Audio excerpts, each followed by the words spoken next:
लक्ष्मी का अपने घर में पूरा दबदबा था। हिटलर की तरह वो सारा काम अपने पति और बेटे से करवाती। धीरे धीरे उसके पति की तबीयत खराब रहने लगी। सुनो जी, अब आप बुजुर्ग हो गए हो, काम में भी अब हाथ आपके फुर्ती से नहीं चलते। अरे भाग्यवान, भगवान से डर, तुझसे मैंने शादी अपने इकलौते बेटे के अच्छे पालन पोषण के लिए की थी, लेकिन तूने तो उसका बेड़ा गर्क कर दिया। मैंने क्या किया? पढ़ाया लिखाया, अब नौकरी नहीं लग रही तो मैं कैसे जिम्मेदार हो गई? अब घर में बैठकर रोटी तोड़ रहा था तो मैंने कहा काम ही कर ले, एक तो भला करो और ऊपर से बातें सुनो। तभी सारंग वहां आ जाता है। बहुत भूख लगी है माँ, कुछ खाने को दे दो। अब तुम्हारे पापा का हाथ तो चल नहीं रहा है, मैं ही जा रही हूँ आज किचन में, बनाती हूँ कुछ। हे भगवान, कैसे होगा इतना काम मुझसे? लक्ष्मी किचन में काम कर रही होती है कि तभी अचानक उसे आइडिया आता है। अरे मैं भी ना, अरे यहाँ तो फ्री की नौकरानी ला सकती हूँ मैं, फिर मैं क्यों खाना बना रही हूँ? उस दिन लक्ष्मी सारंग की पसंद का खाना बनाती है और बैठकर उसे बड़े ही प्यार से खिलाती है। खा ले बेटा, खा ले, पेट भर के खा ले। अरे रुक, मैं तेरे लिए ना गर्मा गर्म रोटियां लाती हूँ। सारंग और उसके पिता एक दूसरे की ओर बड़े ही हैरानी से देखते हैं। बेटा सारंग, जरूर दाल में कुछ काला है, वरना ये औरत तो हमें बासी खाना भी सुकून से ना खाने दे। सुनील की बात लक्ष्मी सुन लेती है और जोर जोर से चिल्लाने लगती है। अरे हाँ हाँ, भलाई का तो जमाना ही नहीं रहा, एक तो आग में खुद को जलाकर तुम लोगों के लिए खाना बना रही हूँ और ऊपर से तुम्हें दाल काली लग रही है। अरे माँ, पिताजी का ये मतलब नहीं था, तुम बुरा मत मानो।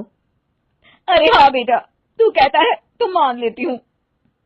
लक्ष्मी सारंग के पास बड़े ही प्यार से बैठ जाती है और फिर कहती है, बेटा मैंने ना तेरी शादी करने की सोच ली है, अब तेरे पिताजी के हाथ भी नहीं चलते, तो सोच रही हूँ तेरे लिए बीवी ले आऊं। अब पता नहीं ना मैं भी कब मर जाऊं।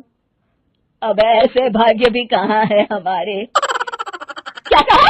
अरे हाँ हाँ, तुम तो चाहती ही हो कि मैं मर जाऊं, लेकिन मैं अपनी प्यारी बहू का चेहरा देखे बिना नहीं मरूंगी। हाँ माँ, शादी तो मैं कर लूं, लेकिन मैं नौकरी नहीं करता, फिर कोई क्यों देगा मुझे अपनी बेटी?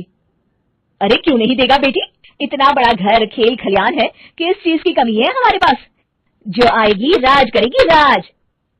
हम तो ना कर पाए राज, ये बोलो कि एक और नौकर तुम्हारे पास आ जाएगा।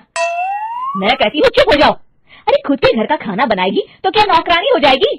अब तुमसे तो किचन का काम होता नहीं, तो कोई तो करेगा ना। ठीक है माँ, तुम जैसा सही समझो बस। अब मेरी एक शर्त है, लड़की जो भी हो वो दिखने में कैसी भी हो या कहीं की भी हो, बस पढ़ी लिखी होनी चाहिए। अरे हाँ हाँ, ला देंगे पढ़ी लिखी बेटा, मैंने कौन सा काम करवाना है उससे। हाँ।